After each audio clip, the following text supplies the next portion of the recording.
Bismillahirrahmanirrahim. Assalamualaikum warahmatullahi wabarakatuh.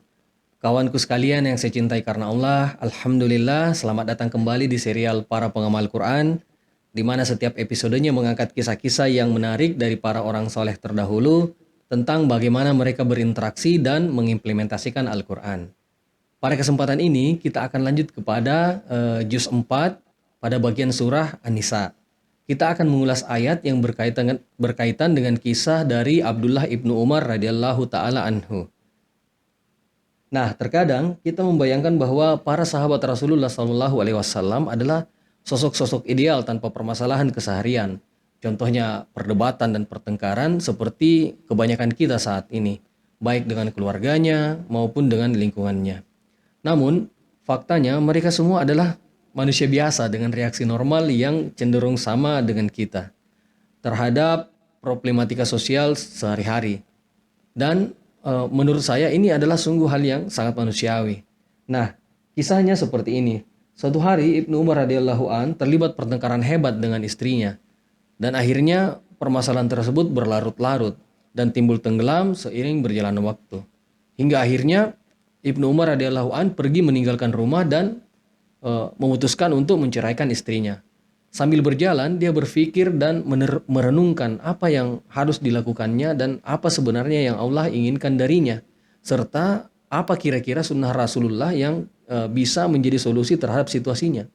Sambil berjalan-jalan mengitari kota Madinah, tiba-tiba dia mendengar seseorang melantunkan ayat ke-19 surah An-Nisa yang pada bagian keduanya berbunyi, A'udzubillahi minasyaitonirrajim, wa ashiruhunna bil ma'rufi fa in karihtumuhunna fa asa an takrahu syai'an wa yaj'allahu fihi khairan katsira.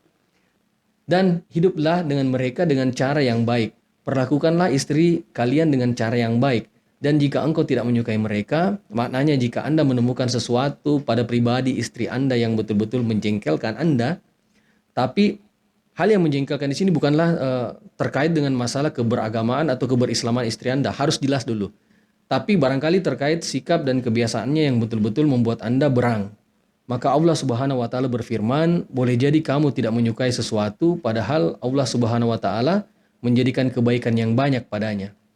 Maknanya, carilah sesuatu yang Anda sukai pada istri Anda. Fokus pada hal itu dan terkadang hal-hal yang Anda tidak sukai dari dirinya malah menjadi hal yang sepele di kemudian hari. Jadi Ibnu Umar menganggap bahwa terdengarnya lantunan ayat ini olehnya merupakan petunjuk dan tanda-tanda dari Allah Subhanahu wa taala terkait rencananya untuk menceraikan istrinya. Bahwa Ibnu Umar harus fokus pada hal-hal yang disukai dari istrinya dan dia harus bersikap optimis, bersikap positif dan jangan tergesa-gesa dalam mengambil keputusan untuk cerai. Singkat cerita, Ibnu Umar kemudian lalu pulang dan berbaikan dengan istrinya, serta memutuskan untuk membatalkan perceraiannya. Dan kemudian setelah kejadian itu, istrinya hamil dan melahirkan seorang putra yang diberi nama Salim. Salim ternyata kemudian menjadi anak kebanggaan Ibnu Umar yang sangat disayanginya. Dan di kemudian hari menjadi ulama yang sangat terkenal di Madinah. Ulama yang paling cemerlang di antara anak-anak Ibnu Umar yang lainnya. Tak hanya itu, Salim menjadi perawi hadis dan mampu melanjutkan warisan keilmuan ayahnya. Sehingga setiap kali Ibnu Umar melihat Salim, maka dia akan berkata, Sadaqallah, Sadaqallah, Sadaqallah. Benarlah firman Allah, benarlah firman Allah, benarlah firman Allah. Seakan-akan dia ingin menyatakan bahwa seandainya tempo hari dia menceraikan istrinya, maka dia tak akan dianugerahi seorang Salim yang sangat dibanggakannya. Subhanallah. Begitu besarnya karunia Allah kepadanya melalui anak tersebut. Bahkan saking spesialnya si Salim ini, ketika lahir, tanda-tanda keistimewaannya terbaca oleh ibunda kita, Aisyah radhiyallahu an. Sampai-sampai beliau meminta kepada salah seorang saudarinya untuk menyusukan Salim, agar status anak ini bisa menjadi mahram dari Aisyah radhiyallahu an. Sehingga di kemudian hari, Aisyah radhiyallahu an dapat mengajarinya secara privat terkait permasalahan agama apabila dia telah beranjak dewasa atau remaja. Subhanallah. Pun demikian, Imam Malik meriwayatkan bahwa Salim yang rencananya akan disusukan minimal 10 kali supaya status mahramnya dengan Aisyah radhiyallahu an sah, ternyata hanya dapat disusukan setidaknya 3 kali oleh saudara Aisyah. Sehingga Salim akhirnya tidak menjadi mahram dari Aisyah radhiyallahu an. Namun terlepas dari hal itu, anak ini tumbuh menjadi sosok yang luar biasa. Kisah ini memberikan kita pelajaran bahwa dalam keseharian pernikahan kita, apabila ada permasalahan yang timbul, hendaknya jangan mengambil langkah yang tergesa-gesa untuk bercerai. Benar bahwa perceraian adalah suatu opsi yang diberikan oleh Allah Subhanahu wa taala yang terkadang menjadi jalan terbaik.